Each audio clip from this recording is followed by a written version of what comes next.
Hi, everybody. It's Friday, and you know what that means. It's time for Brown's Weekend Programming, a service of Moohead Radio for the last 17 years. And why?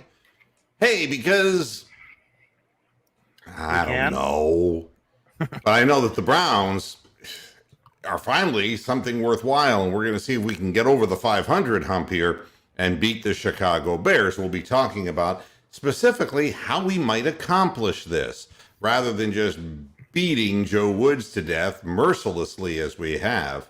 My favorite, though, was a comment that came in to me personally on my Twitter feed that said, you know, we really need to keep Owen Miller at second base for the Cleveland Indians. And it's like, who in the fuck talks about Owen Miller? First of all, he sounds like somebody who should be on the back 40 in an Amish town like Lancaster, Pennsylvania. And he's hitting a 197. Oh, we don't talk about batting average. Of course you don't. You're the young generation, and you've got nothing to say. Look it up. All right. But we'll be talking real sports, football, not minor league baseball, here on Moohead Radio today. I want to start out with the program. How do you beat the Chicago Bears? Because everybody's concerned. Justin Fields is starting, and he gives them that dimension. That Andy Dalton gives them dementia, but Justin Fields gives them dimension that the crippled Dalton can't. And the Browns have been having trouble with maneuverable running quarterbacks. How do you defeat the Chicago Bears? So I've looked at their first 2 weeks and scoured it with a fine-tooth comb. And I've come up with some interesting things that maybe you're not hearing someplace else. For example, they've played 2 games this year, and neither team has been able to run very well against the Bears. Now, that's interesting. Now, the Bengals, we know the Bengals have trouble running the ball, period. Yep. But the Rams didn't run the ball that well against them at all. And you would think that maybe they would have done better. But no, only 74 yards rushing. Darrell Henderson Jr. only averaged 4.4 yards per carry on 16 carries. And they had 23 overall carries for 74 yards. And that's not real good. So I'm sitting here thinking to myself, well, geez, what is the strength and what is the weakness of the Chicago Bears? And so I wanted to at least pull up their team stats to get an idea. Their average in 2 games is that they lose 25-17. Okay, but it isn't quite that clear. The Rams killed them 34-14, and they beat the Bengals 20-17. Total points allowed 51. All right. Total first downs. The Bears have more first downs than their opponents, 40-32 over their first 2 weeks. They have more rushing first downs than their opponent, 16-6. Passing first downs, 20 for the Bears. They've given up 23 to their opponents. Third down efficiency, 11 for 26 versus 12 for 24. So they're dead even basically on third down efficiency. 42.31% on third down for the Bears. Fourth down efficiency, a big 0 for 5. Their passing is completed 44 of 64. Their opponents 39 of 56. But here lies the true hidden value, GG. Wall Street. It's a Wall Street reference. The hidden value is the net passing yards for the Bears, 271 yards, their opponents 491.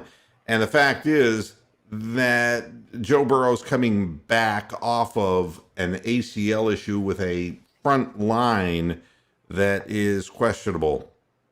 The Rams, on the other hand, started the former Detroit quarterback, Matthew Stafford, who many people thought would be better anywhere besides Detroit. and he threw on them mercilessly. 321 yards, 20 of 26 completed, averaged 12.3 yards per pass, 3 touchdowns, no interceptions. He was only sacked once, and he had a rating of 156.1. And that was without being able to run the football. And let's be honest, throwing only 26 passes and putting up 3 touchdowns that way, Chicago just couldn't stay in the game, lost 34-14. So I take a look at this and I say, the first thing that I'm noticing is you better throw the football. Not because our running game is not better than the Rams, and we live with our running game and we know that we're going to do it, but the weakness of our opposition appears to be in their defensive secondary. And I think that becomes a significant thing. And what I want to do here, and I can't right this moment, is to go back to that Cincinnati game, a 20-17 win for the Bears. And, I know Burrow threw more than what he wanted to throw. But again, that's the first game back, basically second game back for Burrow. So I say right off the bat, the Browns need to gain good yardage, and Baker's been real accurate, and he's been steadily at around 11.5 yards average per completion. If Matthew Stafford did 12.3 against them, there's no reason why the Browns shouldn't be able to do the same thing. And with that, the news that OBJ is playing this Sunday. Now, I don't yet have an update on Demetric Felton's hip. Have we heard anything, Derek? I didn't even know he had a hip injury. So yes, he did, and it seems to have happened in practice, but nobody's talking. Yeah, I haven't heard nothing about it. And hello to you, Mark A. Lewis Jr. I'm doing okay. Yeah. And we always try to come up with something different that maybe other analysis programs don't want to talk about, or they just rather talk about. Felton practiced in full today, so very good. He was limited in practice yesterday. Yeah. So that's good. I know that our 2 offensive linemen, Wills and Treader, are listed as questionable, as they were last week. Whether Wills is going to be able to gut it out again like he did, with an ankle sprain, it's a tough nut. I think Treader is just Treader. He's going to hurt every week, and he's got that if J.C. Treader isn't playing, he's like Jarvis Landry. Then somebody, somebody decapitated him. That's So I imagine one of those 2 will play, and I think 2 of them will play because Stefanski said after the game that the ankle tightened up on Jedrick, but that he was none the worse for wear, was the way he put it. So that tells me that he did not, they're going to tape him up like he's King Tut, and he's going to go out on the field that way. And you best believe they're going to give him a few shots. Oh, yeah, you got that right, too. I mean, anti-inflammatories, yeah. I mean, it's a necessity. For the Browns, I mean, OBJ, and everybody wants to talk about OBJ like he's going to be a massive factor in the game. And I'm not saying he is or he isn't, but I'm tired of talking about that player. Just let him perform and let him do what he does. And let us see. He'll probably only have like 10 to 15 offensive snaps. And I want to see what, they're saying, oh, now there's a chemistry between Baker and OBJ. I want to see it before I talk about it. Because I haven't seen it in the past, and maybe now it's different. And I'm open-minded. I'd love to see it. But what we don't have is Jarvis Landry. And the Felton question became important because, we need him for snaps because he's going to be catching a lot of balls out of the slot. That's going to be the way we line up in some of our formations. Then there's the question of Donovan Peoples-Jones, who, was only targeted, in essence, once in the entire game, and he fumbled the ball after he caught it. And no, he had it knocked out. Come on. Uh, Yeah, I'll give look, credit to the defensive player on that. I do too, but the way Stefanski talked about it and the way Baker talked about it is we can't have that. It's like, geez, that's kind of harsh. You got it with the crown of his helmet, man. But Rashard Higgins is going to be a very important figure on the field because there is definitely a comfort zone there between the quarterback and the receiver. And we have 3 tight ends who are participating. And I would imagine that against a team that has trouble downfield coverage, that Njoku might be primed for a bigger role in this particular game. He's big. He's a big target. He can still get downfield. And more than Higgins, who isn't going to do too much to beat you down the field, you can catch them in a zone defense of him clearing the zone, and he's harder to bring down. So, of course, you still have Hooper and you still have Bryant. We just need, and I'm saying that Baker Mayfield is going to throw for close to 350 yards on Sunday. I believe this to be the case. I just don't know from a run defense perspective how much of it is, well, Joe Mixon is Joe Mixon and the front line is the front line of the Bengals. I don't take that too seriously. But the Rams would have wanted to run the ball more than 74 yards for an entire game. That I know. So maybe this team does have a strength in its defensive line, and you wear them out eventually by keeping them on the field. And I'd like to see Baker playing with the middle of the field and getting his guys, and that includes Kareem Hunt, into the flow of things as a receiver out of the backfield, along with Demetric Felton. There's a lot of options that we can throw at people to beat certain coverages.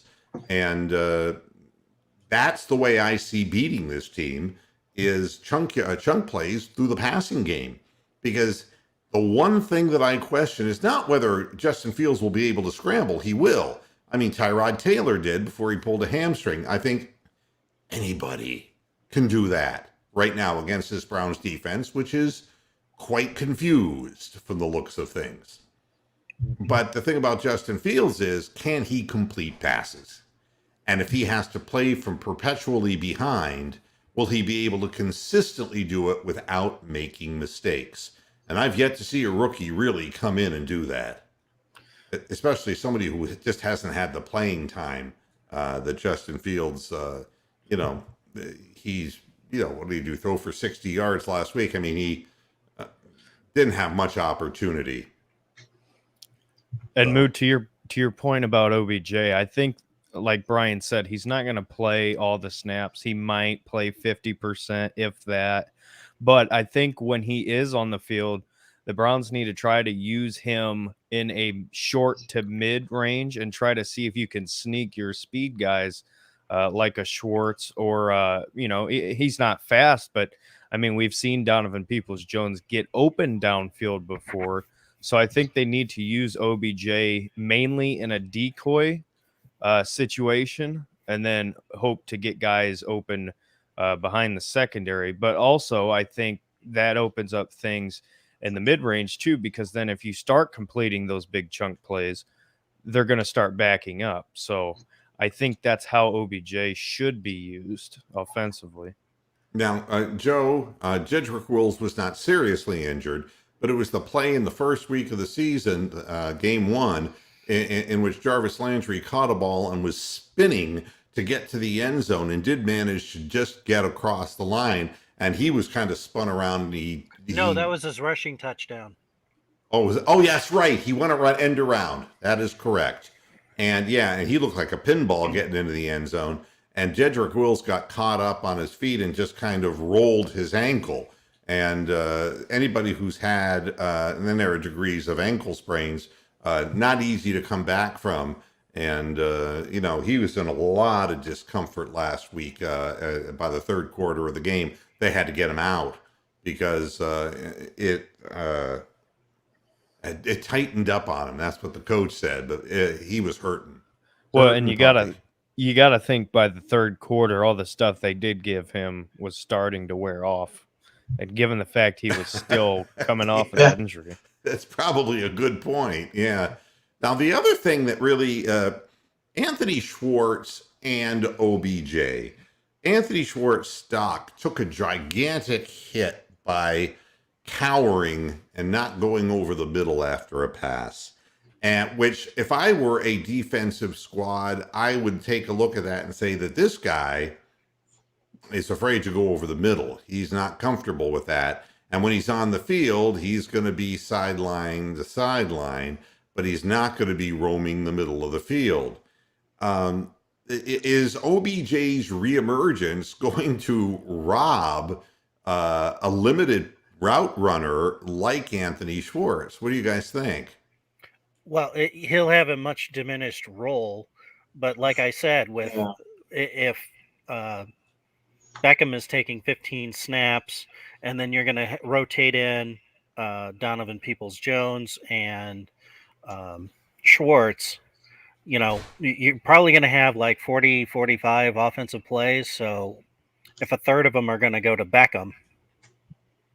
Well, I mean, again, we like to run end arounds, and Beckham scored a touchdown, if you remember, on that play. The jet sweep, if you will, that we've been running a number of times with Jarvis Landry could technically be run by Demetric Felton as well. Speed. Yeah, I don't think you're going to see Beckham running that play. I don't know what they're going to do, but there's no more risk in running that play than there is setting him over the middle to get it, and getting his leg hammered that way. I would tend to agree that they're going to have a select number of plays for him, but right now I don't see the advantage of having OBJ and Schwartz on the field at the same time, because the defense is really going to be focusing on OBJ, regardless of what he has, what he doesn't have, whether he's at half strength, 3/4 strength, or full strength. No, you could do that. You could do that if you're going to be doing a running play.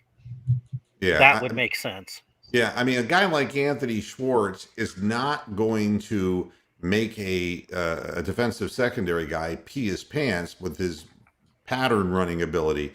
However, we do have some guys who are good, solid pattern runners, guys like Rashard Higgins.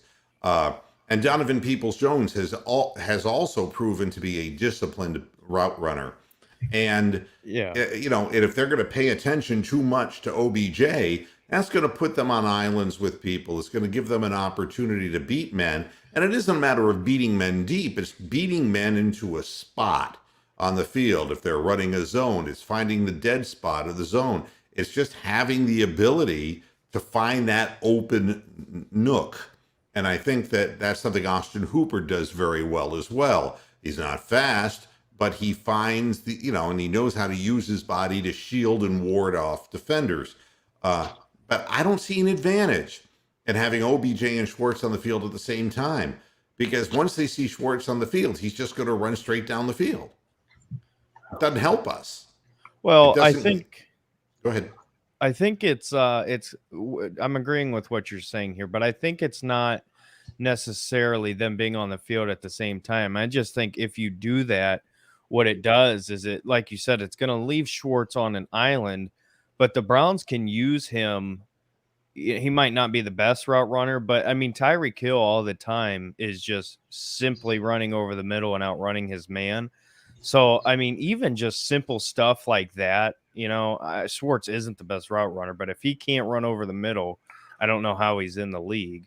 So I think the Browns could do stuff like that with him, and that would be a way to keep the both of them on the field. But other than that, I agree with you. It's going to be interesting to see how they kind of balance the two types of players together. It wouldn't be a program without talking a little bit about the Browns defense. I watched the Texans play last night, and that was really kind of an exercise in frustration for Houston fans.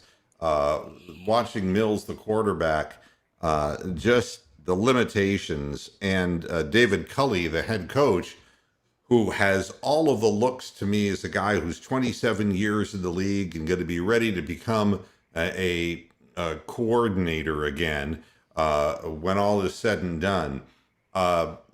They hung tough. First half of the game, their defense did what it did against us, and they hit hard and they played hard. But you could see that he's lining up his safeties deep like we're doing. And eventually, Sam Darnold, I mean, he was just finding people over the middle. It's just too damn easy in today's league. The guys are too fast, and the schemes that teams run are too sophisticated.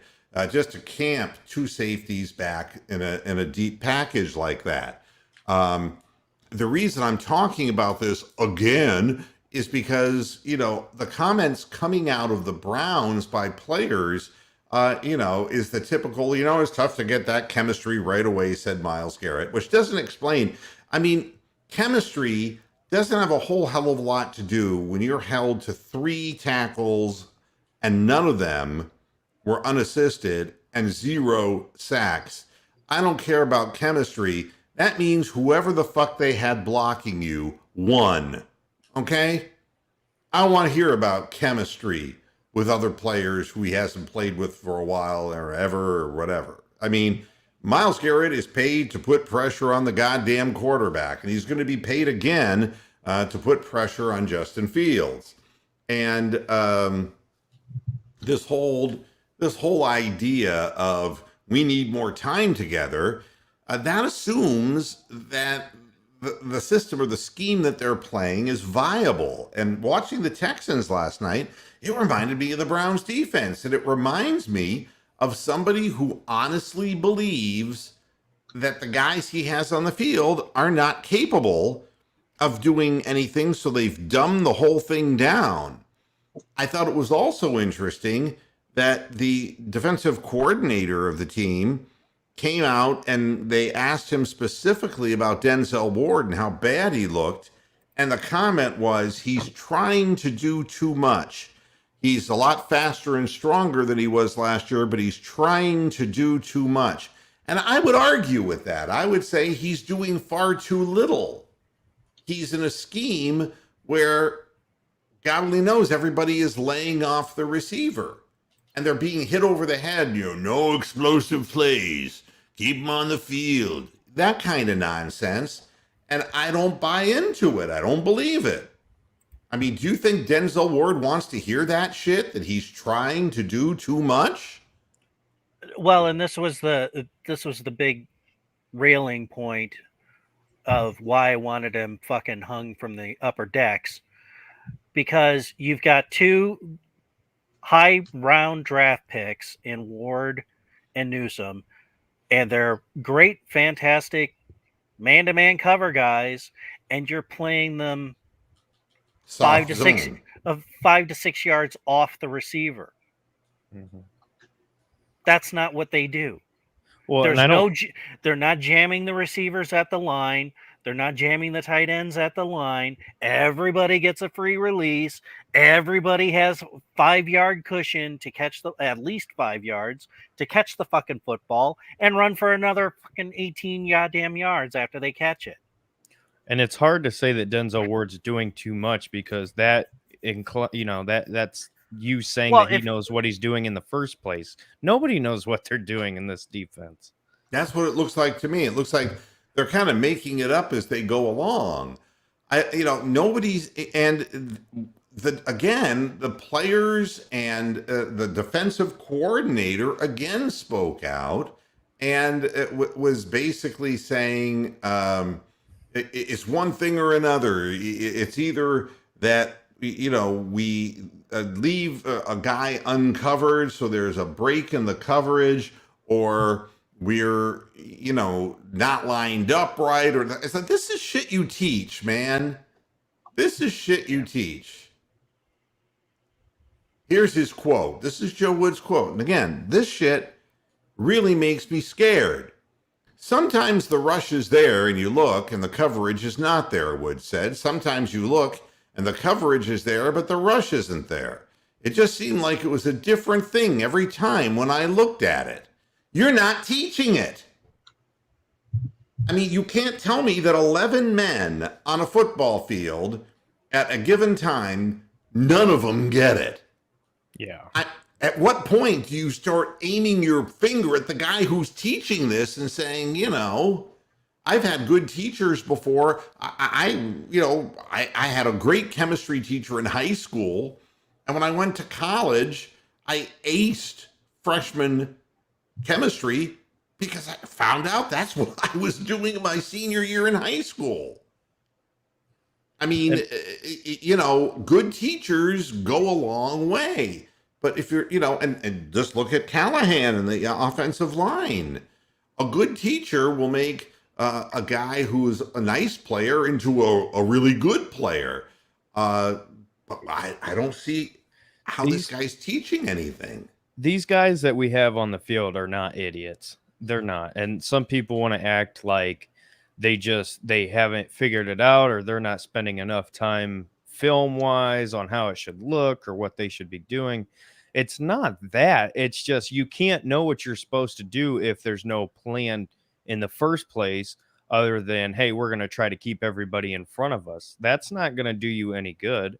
And I really wonder how long until some of these guys say, you know what, we're just going to play a little bit closer. You know what I mean? Like, I know that sounds stupid to say, but if you're Denzel Ward, you're in a contract year, you're playing in a terrible defense. He knows that. Why wouldn't you just creep up a little bit more and deal with the consequences? I would. That's just me. Yeah, well, and the other thing is, I mean, we hear this all the time, and it's probably one of the more trite things about football, especially quarterbacks, linebackers, defensive backs. It's read and react. And if you're on the field thinking, you're in deep shit. Yep. And I can't tell you how many times you see Browns players confused looking into the backfield, the guy runs right past him. Especially the linebackers. This is somebody who is thinking and not reacting, which means that they don't know in real time what it is they're supposed to be doing. That should be a natural kind of thing. You should be one step ahead of the game if you understand what you're doing. If you don't understand the concept, or if, like we saw, with our offense 2 years ago, that there was no plan and that Freddie Kitchens was just, literally pulling plays out of a hat, and many of them weren't even ever practiced, and it looked like it on the field. That's not teaching. Good coaches are teachers, and good coordinators are teachers. And I don't know. I'm very concerned when the defensive coordinator, listen to this, 2 weeks in, we're 28th in sacks, 23rd in pressure percentage, and have allowed the 8th most explosive pass plays. When you play on your heels and your players are not reacting, they're thinking, you're going to give up the big plays anyway. The very thing that you think that you're trying to avoid is exactly the fate that awaits you. And, opponents are easily stopping our pass rush. There are a ton of coverage mistakes, and the communication between defensive backs is not there. Now, you could tell me that the defensive back communication is, well, they haven't played together. But coverage mistakes, no, that's just not understanding what your role is. And neutralizing a pass rush is that's a mystery when you put as much money into the D-line as we did. Go ahead, Derek. And when it comes to the pass rush, I mean, I could be wrong, but based on what I've seen so far, it seems like there's no crosses, very little moving guys around. Seems like for the most part, it's just a straight rush, and you got guys in the backfield deep, and that's what's opening up these lanes for quarterbacks to step through and move outside or find a man wide open. Seems like there's just no creativity when it comes to designing the pass rush, because it's great to have these guys.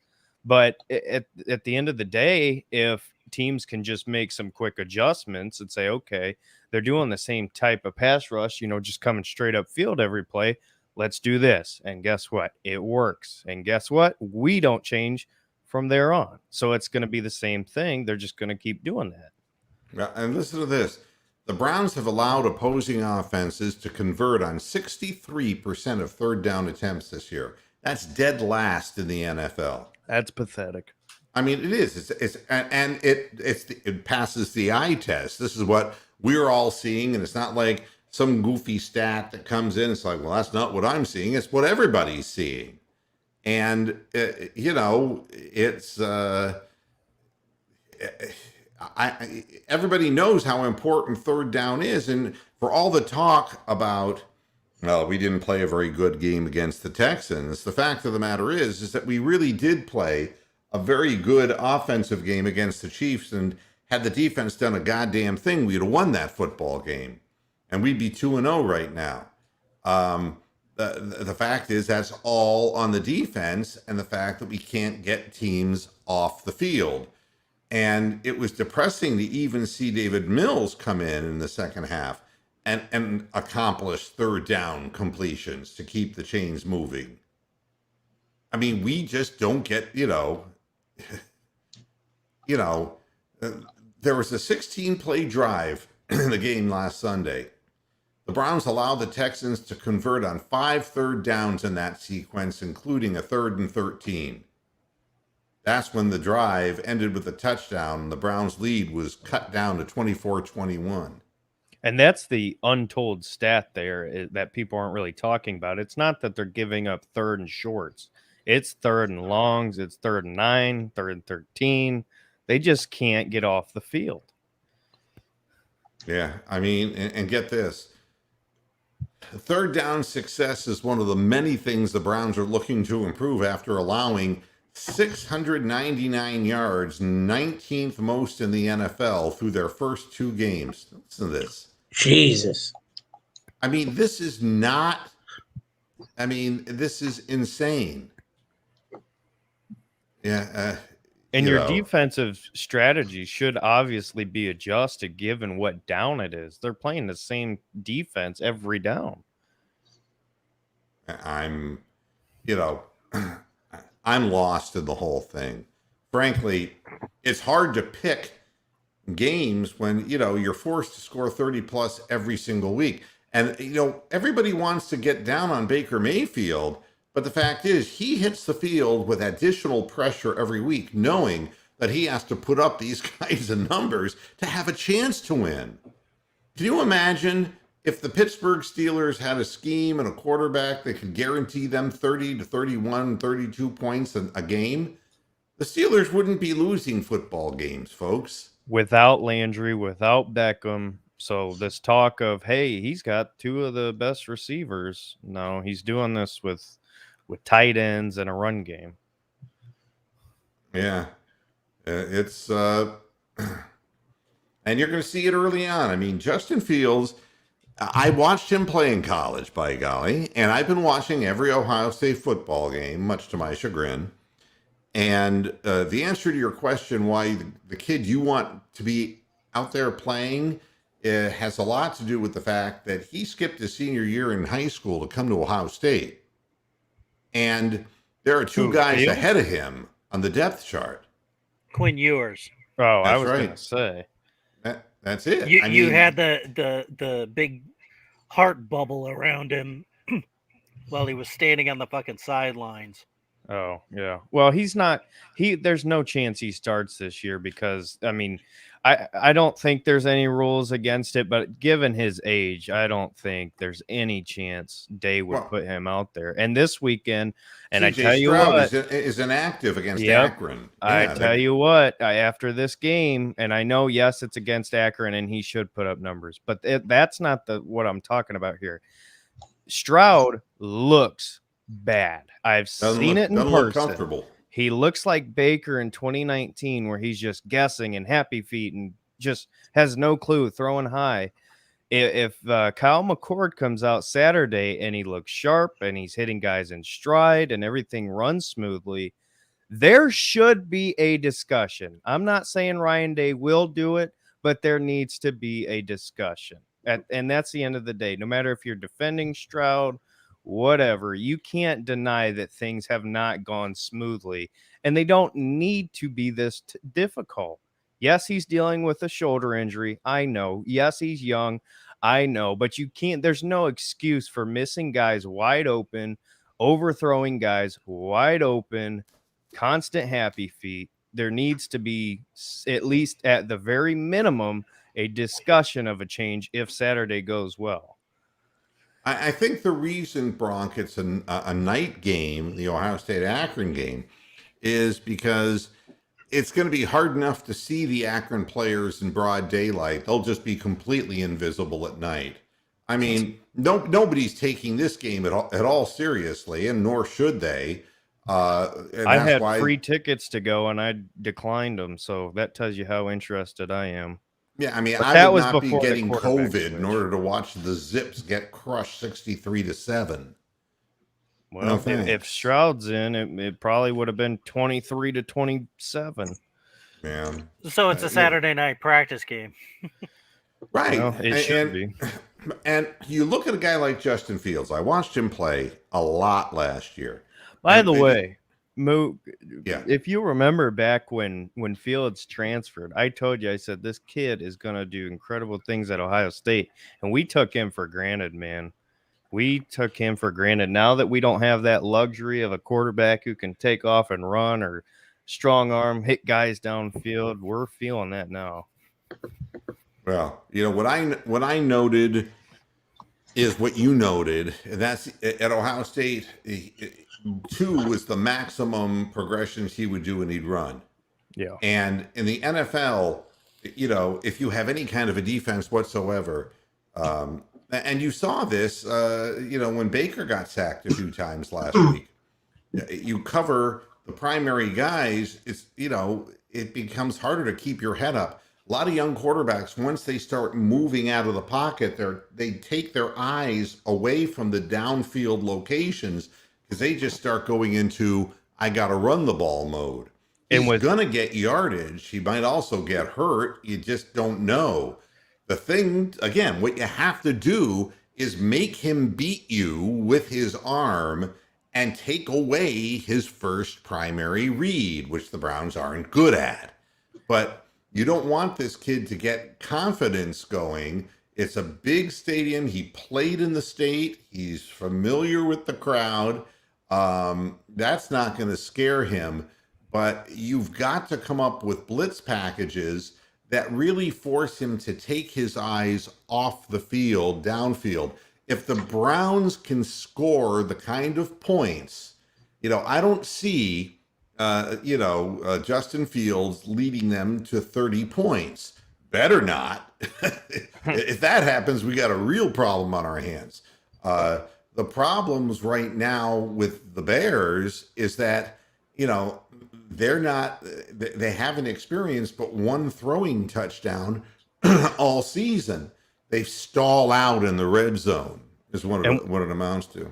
And with Justin, you talked about he only likes to go through his 2 reads.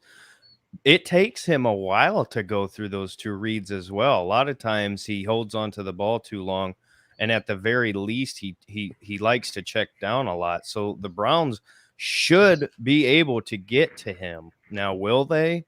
Probably not. But the tendency there for Fields is he takes a while to go through his reads. He holds on to it, or he's a little bit late to the check down. So that's defensively. If I'm Joe Woods, I'm doing everything I can to kind of switch things around in the secondary, try to confuse him. And then you got to get some creative pass rush on that defensive line because he holds on to the ball like he does. Now, the other thing, you could win a national championship with Dwayne Haskins, okay? I mean, Dwayne Haskins comes into the NFL and he holds onto the ball too damn long. And it's just, you know, Justin Fields has his legs. Dwayne Haskins doesn't have that. But the fact is that it's hard to really approximate the speed of a professional game when you're playing in college. you have to speed up the game on this kid. Because if you just taking 5-6 yard drops and cushions, and you're not putting any pressure on him to throw in narrow windows, you're not going to psych him out. The whole idea behind a rookie is that he's going to start not trusting letting the ball loose if he has to throw it into a very narrow window. I don't think that Justin Fields is a notoriously accurate thrower either. There's been no indication of that when he was at Ohio State. He could loop the ball up in the air, and you know, Olave and the other guys could run under the ball. That's fine, but it isn't quite like that in the NFL, and especially when you're playing for the Bears, who haven't exactly had what you know. You take a look at the Bears, and they don't really have great receivers. Let's just put it that way. I don't want to insult there's the no team. Chris Olave. There's no Paris Campbell. There's no, it's a big drop off. But you know what I have noticed, though, with the Bears? One thing that they have brought over from Ohio State's playbook that Justin did so well is they'll roll him out to the right, and then they'll leave a tight end or receiver left, just either on a streak or on a comeback, and he's wide open every single time. That's one thing I'm concerned about with this Woods defense. What happens when Justin rolls out right? Everybody starts going that way, and they have no clue what they're supposed to be doing. Here we go again. Yeah, I mean, right now, Darnell Mooney is the guy who has, caught more passes than anybody for the Bears, than Allen Robinson, and then Marquise Goodwin. But the thing is that both Mooney and Robinson, playing with Andy Dalton, 8.4 and 7.4 yards average per catch, and long of only 21 yards. That's the longest play from scrimmage coming out of the passing game of the Chicago Bears. That makes it hard to win if you're playing a team that lives on chunk plays, and we can get chunk plays from Nick Chubb. We can get them on screen passes, on end arounds, and on passing plays. The only way the Bears win this football game, in my estimation, is if the defense gives up chunk plays and allows them to get into a position where they get into the lead, and that there's that hopeless feeling on defense that we're just giving up chunk yardage plays. That's how Kansas City ended up beating us. We turned it over, and we were matching them. We were ahead of them step by step, but once you start turning the ball over, it becomes a real big problem. So, I see no reason why Justin Fields should have a 300 to 400 yard passing game. It's not impossible, but I see no reason for that to happen. And the Browns need to exploit the lack of coverage in the secondary of the Bears. That's just important. And as far as picks all over, I don't think I could find very many people who are picking the Bears over the Browns. You're the only site, Bleacher Report, they have a bunch of guys saying that the Bears are going to win. Yet the actual score prediction of 24-21 Browns belies the fact that literally 5 of the 6 people who have picked the game for Bleacher Report are picking the Bears to win. Now, I think that's absurd. Just an absurd thing. But, that's one site. CBS has a completely different way. And, with the Browns are, favored to win. And I think most teams are looking at the kind of thing where maybe like 31-20, that kind of a game. The interesting So thing what is, we just got from the fucking Texans game. Yeah. So, within NFL.com, they're not talking about any big upsets. By the way, NFL.com is saying that the Steelers will beat the Bengals 23-20, which is hardly an endorsement for either team, to be quite honest. They're saying the Browns will win 30-20, and this is the score that comes up more often than anything. Again, the Browns being able to put those kind of points on the board. I don't understand why the Ravens are only like a touchdown favorites on the Lions. I think that this should Because be dumbass had to do that asinine, fucktard, taunting flip into the end zone Yeah, I and told you wrecked about his that. fucking hip. Yeah. That's why, because he's not going to be able to fucking run around the way he has been, especially if they fucking really get him good on the turf. If they drive that sore hip into the turf, he's really not going to be running around like the little jackass he is. Yeah, well, I'll say this, and I've said this last year, that there's an arrogance about that player. And the arrogance, and I don't mean from a personality perspective, but a guy who fires his agent and he refuses to even consider doing a deal in a contract year where he's in a position where he could easily get hurt and it could break him financially for the rest of his life. It could alter his economic standing for the rest of his life. And it's like water off a duck. He doesn't seem to care. And the same thing where you're the thing that the team is counting on. And when you could just walk into the end zone, you do that stupid flip and land that way. You know, it doesn't take much to create injuries on a football field. Hell, you saw a Baker run for a touchdown with a bad left shoulder, but you notice he cut back and he just kind of got into the end zone, and that was that. There should be no drama on plays like that. But again, the Lions, I just see that team as just being forlorn. I don't see that team as being able to, in any meaningful way,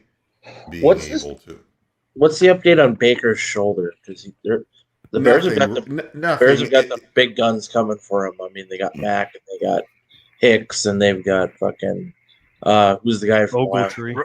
Roquan. Yeah, Roquan. They got some big hitters. Yeah, with Baker, the story was popped out, popped in, which would say that's a slight separation. What that means as far as healing, I'm not a physical guy. I'm not a medical guy.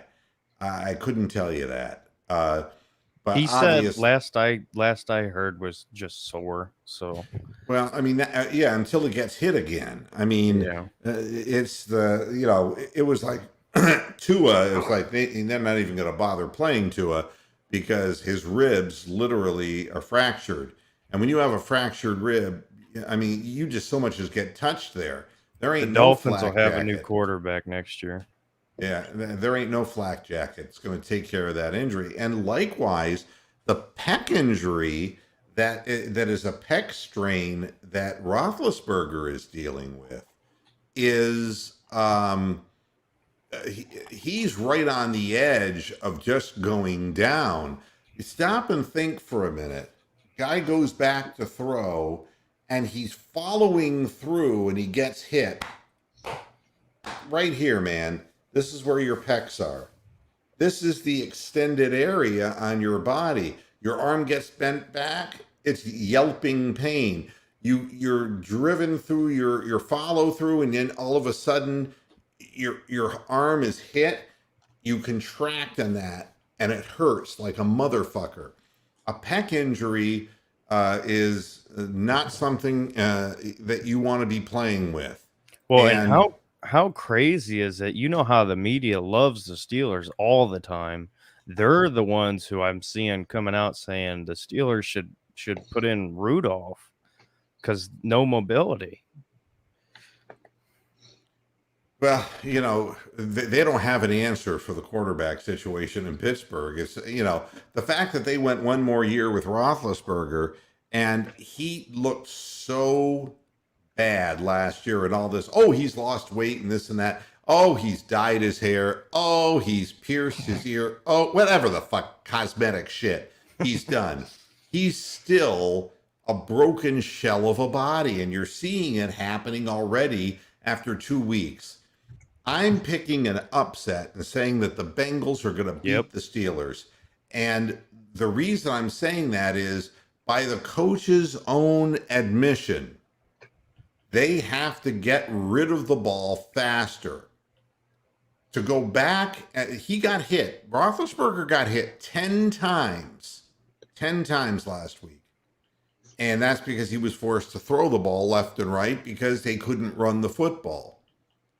Cincinnati is, I know they're going to try to run the football on the Bengals, but the bottom line is if Ben Roethlisberger is back there and he's surveying a field and it takes time for a play to develop like a deep cross or a pattern that just is time consuming, he's going to get whacked, even if he gets rid of the ball.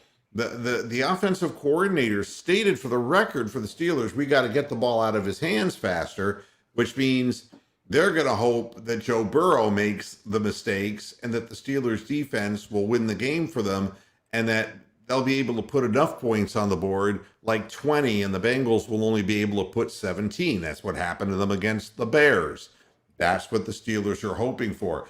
I'm not sure Ben's going to make it out of this game. That is a sticky injury, and it's something that you don't want. That's especially with throwing motions and the awkward positions that quarterbacks, just getting stripped where they come down on your arms and your elbows. That's going to hurt every time that happens to him. And that's a problem. And again, the offensive line problems has continued to hurt them. They can't run the football.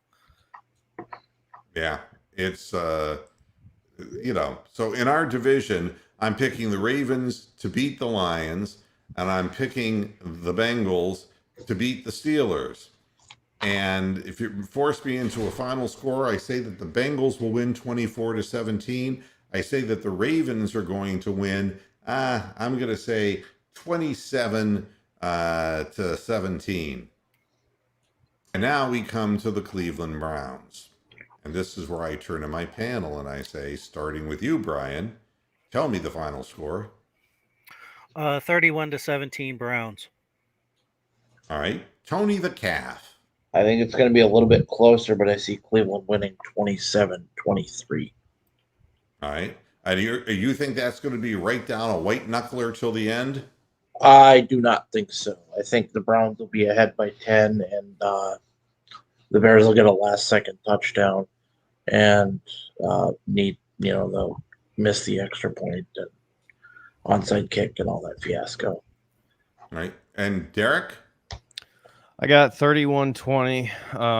I think the Bears make their hay on offense by easy completions over the middle. Just take, little bit by little bit. And then I think Justin scores with his legs.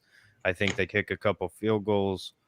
And I think it'll be a little bit frustrating again, but I can see a similar situation like last week where the Browns just outscore them. I think they'll have to do it differently, more passing. But I got 31-20 Browns. Ron and Radu, I'm with you guys on this. 34 is the number I put on the Cleveland Browns, and I'm saying that Baker's going to throw for 350. And I do believe that he's going to spread it around quite a bit.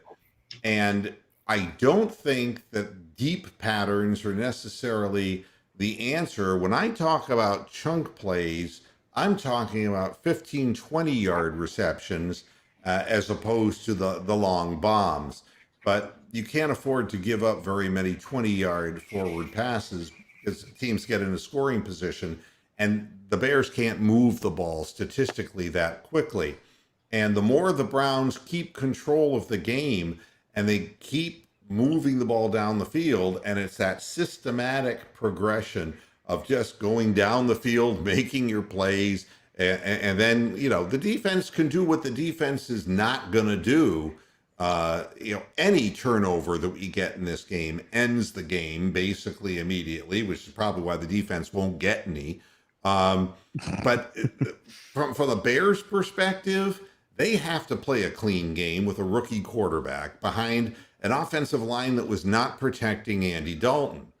And to play a clean game with a first-time starting rookie quarterback is a tall order.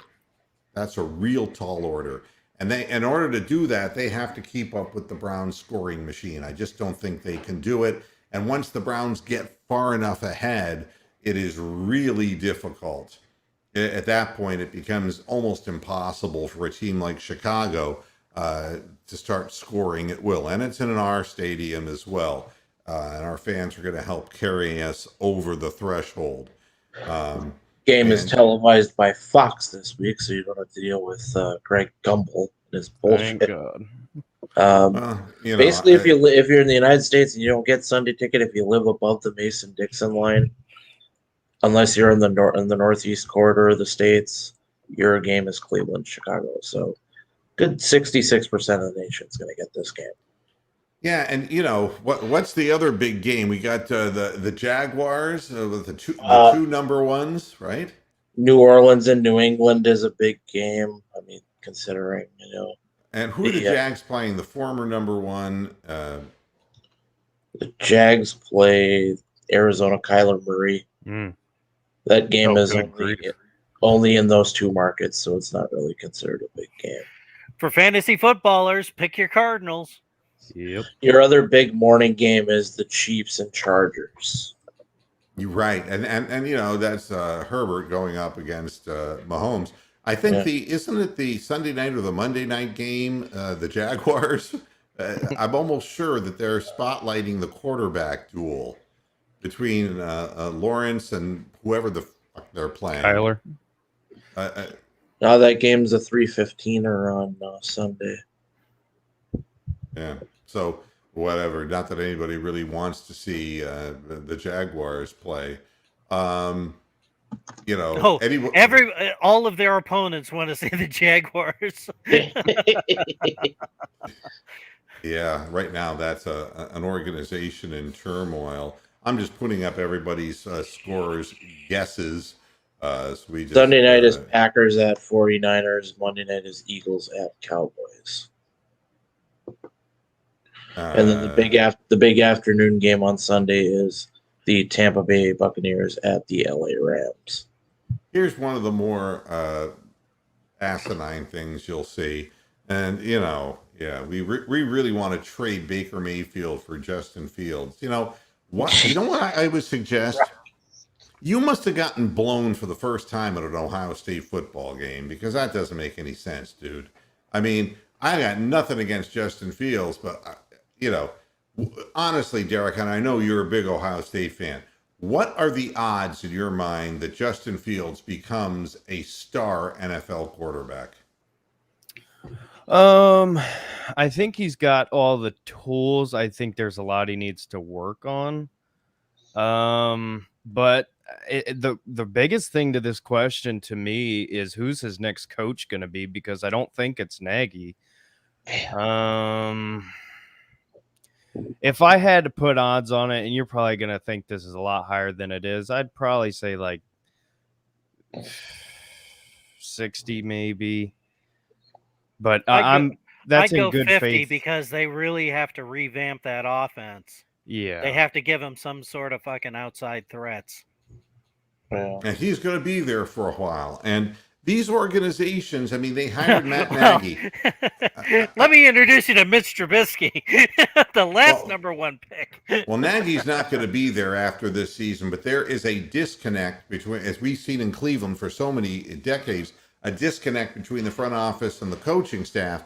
And they're going to get rid of Nagy, so he's going to have his second coach in 2 years next year. And they better get it right that time, because you know what happens. If the first 2 years go by, it gets more and more damaging. And you've got to be really mentally strong like Baker Mayfield. And, in order to get over some of these bad coaches, Hugh Jackson and Freddie Kitchens back to back is about as hard as it gets. And, you and Colin Coward obviously get along, CO Dead, and you know something, that's fine. It doesn't come down. Jesus Christ. Yeah, everybody has a take on this. And the fact of the matter is, I'm very satisfied with who our quarterback is under center. But I'm not really favoriting, feeling great about is the defense. When I see them actually get to the ball carrier the same time the ball gets to him, the receiver, at the same time, and break up pass plays, then I'll feel a whole lot better about this shit. But until I see that, and now if you pay attention, not that you should, but every sports media place is saying after 3 games of Darnold not looking hot garbage, should the Browns have taken Sam Darnold number 1 instead? It's like, have you watched the last 4 years? And good for the Panthers and good for Sam Darnold. But he's still putting the ball on the turf. Yes, that's exactly what I was going to say, Brian. Thank you. He still put the ball on the ground. Yep. He's a turnover waiting to fucking happen. Yeah. Fuck Sam Darnold. Sorry. Yeah. Great that the Panthers are 3-0, but they're 3-0 because of that fucking awesome defense and having McCaffrey in the backfield. Who they're not going to have for a little while now. Yeah, I just blew out his fucking calf muscle. And the thing about Darnold, nobody questioned his arm talent. It's his head. I did. I was never impressed. Running across his body and throwing against the grain, I wasn't impressed with it either. But everything in New York, I mean, let's be honest, it was a clusterfuck. I mean, that was a clown show over there. Well, and even going back to college, Pac-12 defenses, I'm just saying. Yeah, and Liberty Bell brings up a good point. There's only been 1 touchdown pass by the Browns this year. You don't look at it that way. But that's the truth. We've just been successfully, and this is what makes a great red zone football team, is the ability when you're short, you don't, that crunch downfield, the pass patterns, and all the human wreckage that gets in the way of a pass play. If you have the ability to move that line out and score with running plays, then you're going to be a good red zone team. The Browns have scored 1 touchdown pass, or that's it? Oh, I thought you said they've given up 1 touchdown. I was like, no, that's completely false. That is false. Yeah. I wish. What do you think? We're going to do what the Romans used to do. Should CO Dead go? Yes. Tie him up and burn him at the stake. I don't know. Say Coded filet mignon. Would you eat it? I don't know. He's in a rubber biscuit. Yeah, he got red carded. Yeah. And you know what his excuse probably is oh, Baker's too short. Well, yeah, that's been a problem the last 4 years. Yeah. Okay. Coded, if you hate Baker so much, I'll give you Kirk Cousins. Then you can have him instead. Yeah. Well, yeah, I keep my fingers crossed, and I'm picking it Cleveland 34-20. But I think the last touchdown will be kind of a gratis situation. One thing I want to say thank you to the viewers who are really supporting these Monday and Friday shows. What I'm seeing when the team wins, the halftime and postgame shows are not nearly as populated as they are when the team loses, because they love to see a cow's negative reaction when the Browns lose. That's been a Cleveland tradition since I started following. Yeah, me falling out of my chair and all that. Everybody remembers the good old days.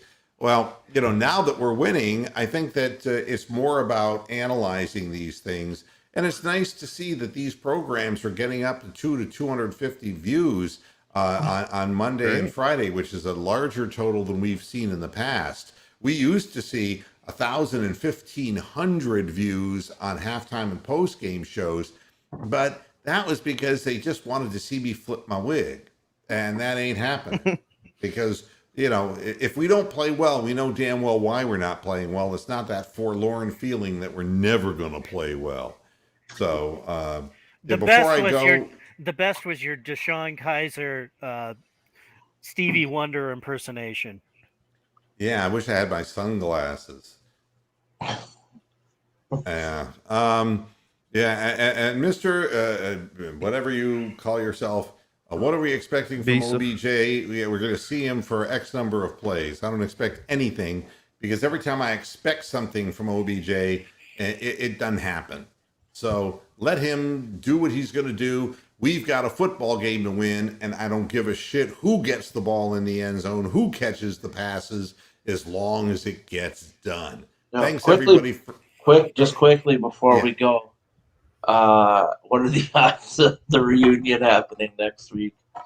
Josh Gordon reinstated. Did you see that? I know. For the 19th time. Like, what I the know. fuck are you It's making? like, Well, they're not as hard on weed anymore, so I mean, he might last a day longer.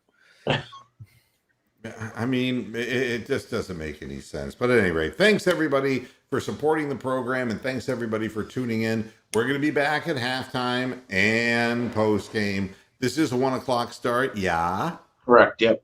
Yeah. And 10 o'clock on the left coast.